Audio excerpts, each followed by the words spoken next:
Hello everyone and welcome to another Yorkies Bits and Bobs.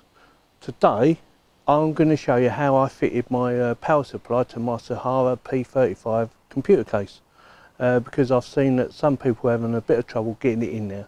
So I thought what I'd do is show you how I've done it. I'm not going to actually take it out and put it back in again because it's a pain in the arse. So I'm just going to show you what I've done.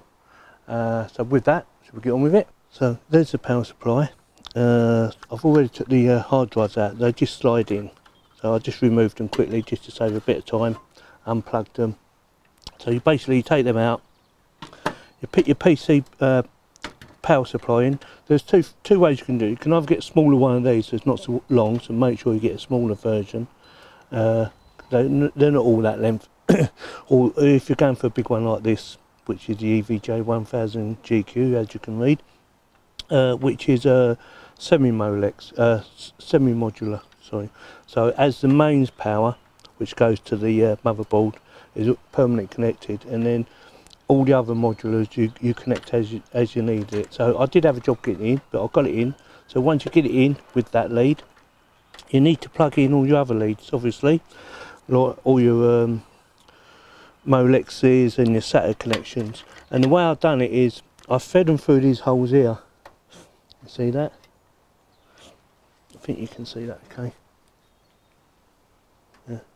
So you've got these several holes here. I fed them all in, and I thought, well, I don't want them coming back out here. So one at a time, I fed them back out.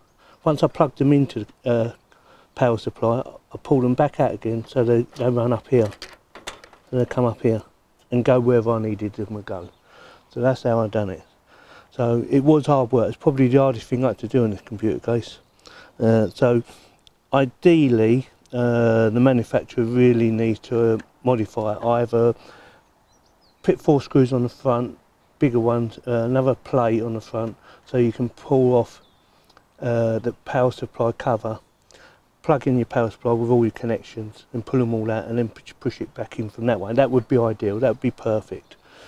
Or some way of removing this so you can get them in, because I think it's not a screw, so I don't think they can be removed, which is unfortunate because that would have been ideal.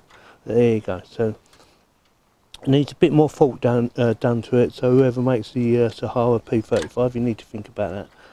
I mean, ideally you would be able to put the power supply in that way. You can just pull your cables out and it wouldn't be a problem, because there's just enough room in there. But by the time you get your power supply in, there isn't enough room, if you know what I mean. And you'll find that out if you decide to build one. So that's it. So that's it for this short little video. So I hope you found this video helpful. If you have any comments, please post them below. And if you like this video, give me a thumbs up. And if you didn't like it, give me a thumbs down. And thanks very much for watching. And please subscribe.